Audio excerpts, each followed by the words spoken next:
Well, howdy, party people, and welcome to another heartwarming. Ah, when you can't even get out the first sentence in your intro, that's some quality YouTubing right there. Starting again. Howdy, folks, and welcome to another episode of Slim's Random Recommendations, the show where I just recommend the random groovy stuff I've been digging lately.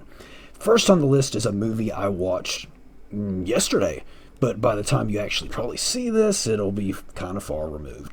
But that's a movie on Netflix called Time Trap. As mentioned, I am a huge time travel fan. Love time travel as a plot device, just all around. I think time travel makes just everything just a little bit better. I mentioned last time that I would love time travel on an episode of Friends. I would like a time travel episode of The Office. You name it, I love time travel. Well, this movie is a little Netflix movie that actually a clerk at the grocery store recommended to me, and that's Time Trap, which is actually a very kind of B-movie sounding title. Good title for a B-movie, but this is definitely not a B-movie. I don't want to say too much about it because I don't want to get spoilery, but essentially a group of archaeology students go looking for their missing professor who went looking around in a cave looking for somebody close to him. And things get weird. Again, don't want to say too much. And it's not what you're thinking. They don't go into the cave and then come right out and they're in the future or something like that. Most of the movie is spent in the cave. It's just a very unique, very cool take on time travel. And as I said, I love a good, well-explained kind of time travel system. System's not really explained here, but the way they go about it is very cool. The only quibble, not even a quibble, just something I wanted to point out because I didn't want you guys to watch and be like, Slim, why didn't you warn us? And that's, the acting is not bad by any means. A lot of good acting in it, but a lot of the acting is, there's some underacting going on. For example, there's a character in a life or death terrifying situation, and she's like, oh, seriously? It's like, okay, that's an odd direction to go in it. But other than that tiny little bit, I thought this was a very good, very cool, just fun sci-fi mystery. That's the best way. It's kind of a time travel mystery. And now it's time for the music portion of the show. And this week is a group I absolutely love and have been into for years now, and that is FEMM. Get out my way, I'm like a hurricane.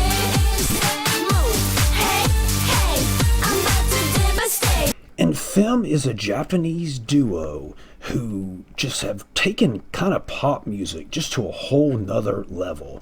And the thing I love about them so much, and that I think a lot of you will dig too, is they're kind of a, almost I'd say science fiction themed group. And they have this whole concept where they're basically androids. And they have this whole concept-y thing where they portray themselves as robots when they're not actually performing or doing stuff on stage. Their movements are very robotic and just like you would see in a classic sci-fi robot something. La, la, la. The world is just as stupid as you are. No one can tell me no, cause I'm a star. Oh, nah.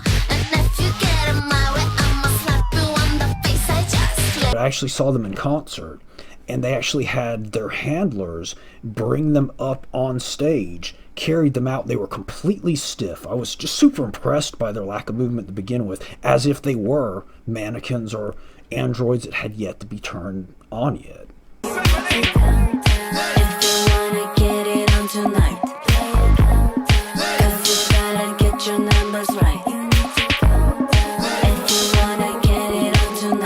And they're essentially what I imagine pop music in the Blade Runner universe would sound like.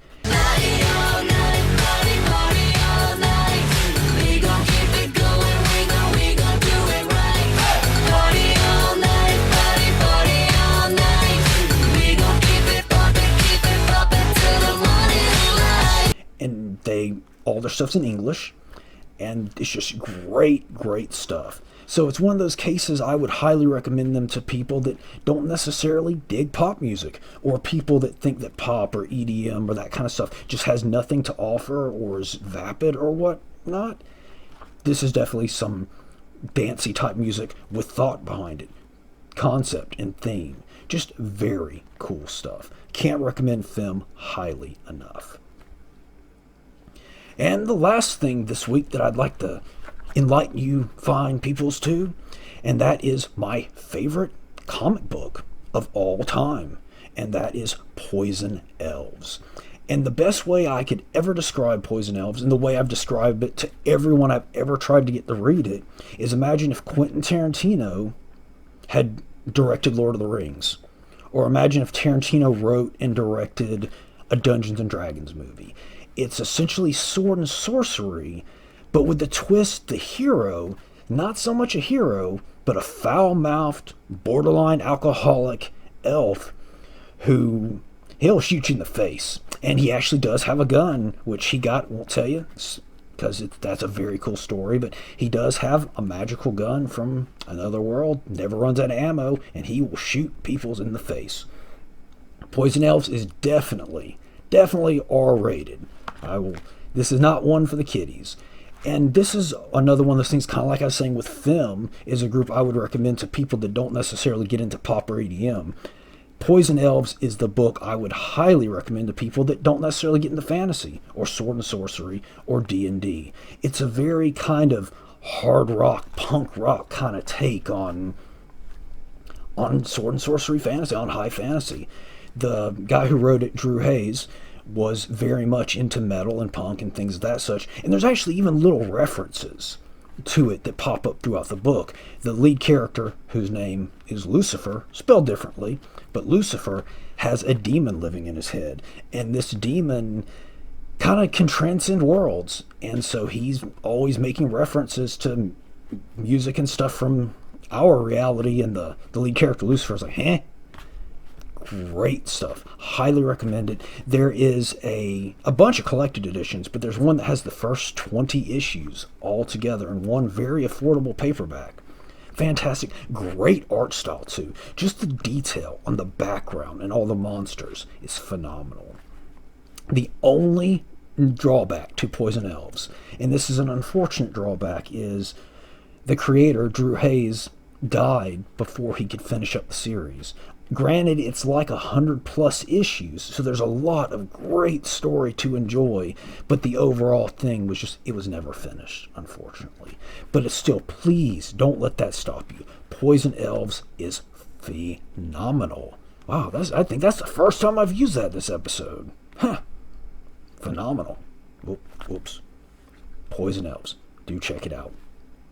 And that's all the time we have for this week. May your pants always be filled with marshmallows. Android marshmallows.